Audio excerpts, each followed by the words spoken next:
Property, plant, and equipment. Initial measurement, PPE, are initially measured at historical cost, which consists of all the costs necessarily incurred to bring the assets to the condition and location necessary for its intended use. The historical or initial cost includes the net purchase price minus trade discounts and rebates, plus purchase taxes and import duties.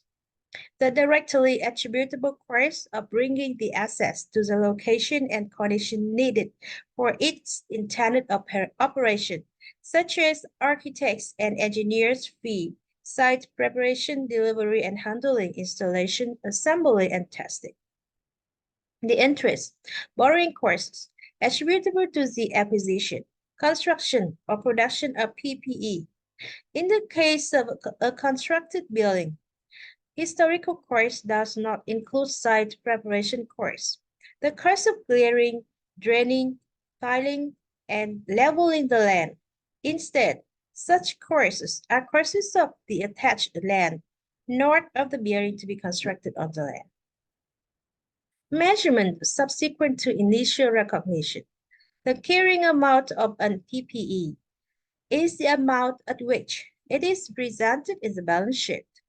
This amount is equal to the historical cost minus accumulated depreciation and impairment losses.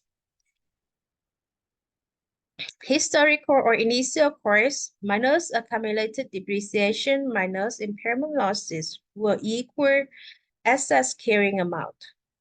The accounting issue related to expenditures for PPE subsequent to initial recognition is to determine whether they should be capitalized, of course, and depreciated in future periods, a capital expenditure, or recognized as an expense as incurred, a revenue expenditure. Capital expenditures provide additional benefits by improving the quality of services rendered by the assets, extending its useful life, or increasing its output. These expenditures are capitalized, of course. An improvement expenditure must be capitalized if it results in a betterment to the unit of property, adapts the unit of property to a new or different use, or results in a restoration of the unit of property. Revenue expenditures or expenses maintain an asset's normal service capacity. These costs are recurring, not expected to benefit future periods, and expense as incurred. Routine minus expenditures made to maintain the operating efficiency of PPE are ordinarily expensed as incurred. Depreciation. Depreciation is a process of systematically and rationally allocating the depreciable base of a tangible capital assets over its expected useful life. The periodic depreciation expense is recognized in the income statement. Accumulated depreciation is a contra assets account. The following items are needed to calculate depreciation. The assets depreciable base, the amount to be allocated, is calculated as follows. Depreciable base equal historical cost minus salvage value minus recognized impairment loss. Estimated useful life is an estimated period over which services or economic benefits are expected to be obtained from the use of the assets.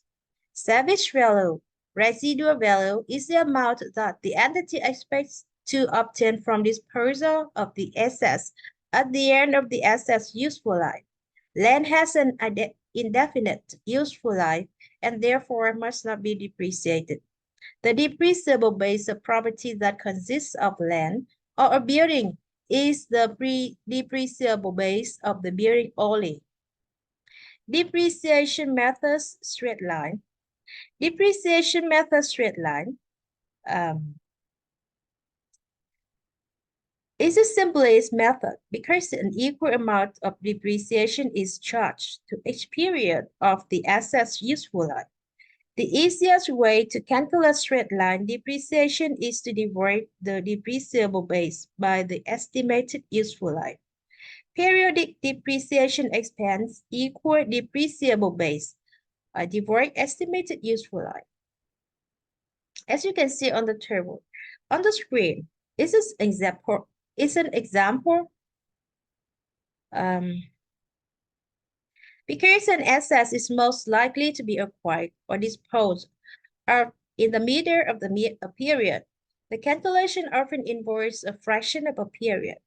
Time-based methods most often compute depreciation to the nearest month of a partial year.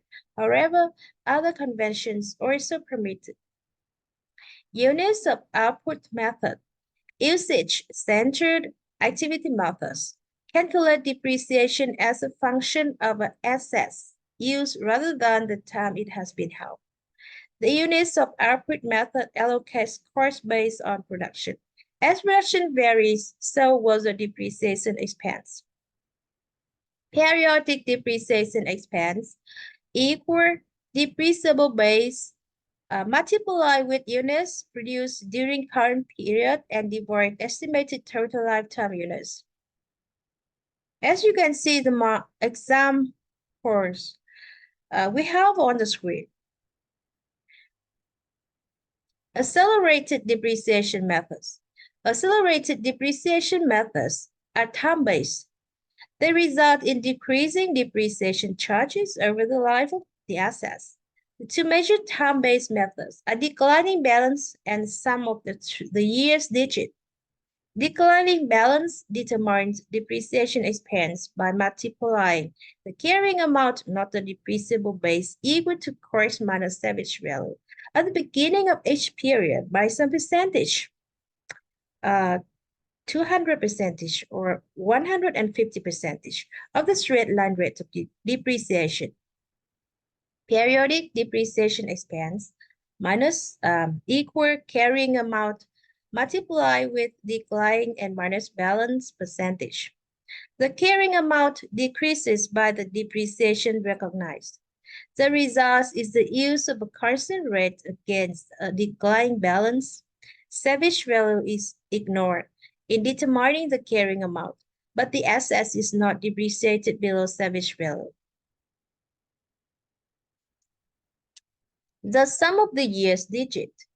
Depreciation method multiplies not the carrying amount, but the constant depreciable base, first minus salvage value, by a declining fraction. It is a declining rate, declining charge method. Periodic depreciation expense equal depreciable base as multiplied with remaining years in useful life divide some of the years in useful life. Group and composite depreciation methods. Group and composite depreciation methods apply straight line accounting to a collection of assets, depreciated assets. They were a single asset. The composite method applies to groups of dissimilar assets with varying useful lives. The group method applies to similar assets.